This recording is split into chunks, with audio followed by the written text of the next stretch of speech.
It's a hot summer night in Houston, Texas, and 7,000 people are excited and waiting. But this is no rock concert.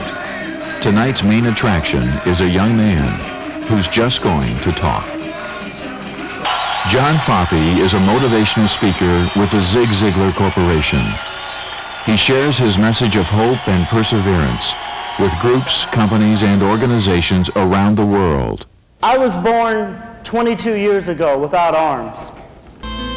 As a child, even though he learned to do many things with his feet, he still depended heavily on his family to help him. Until one day, his mother laid down the law.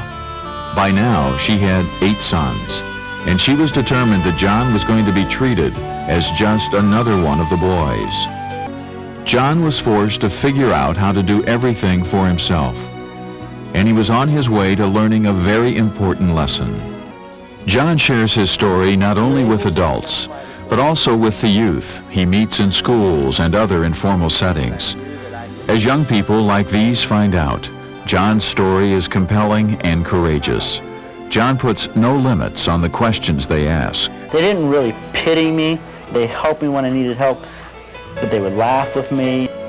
How does an armless man make it in the real world? John Foppe has to come up with more creative solutions to his particular situations to adapt and survive and thrive in life in a day than most of us have to solve in a month or even a year. He gives them real hope. When people see him and hear him, they instinctively think to themselves, if that young man can do that with that difficulty and that problem, that handicap he has, then I'm definitely going to do more with what I have. What do I mean by mental and emotional handicaps? I mean things like fear, anger, guilt, doubt, pity, resentment. Anything that gives us an excuse to sit on the sidelines of life and not go out there and make it happen.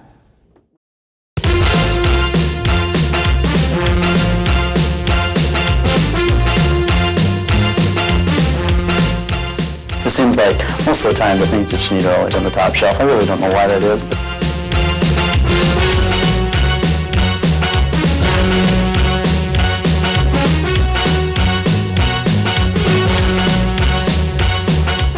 the fact that I have trouble getting fruit out of the grocery store, I feel self-conscious about it, especially when people look at you and think you're weird for handling the produce with your feet. But it doesn't really upset me.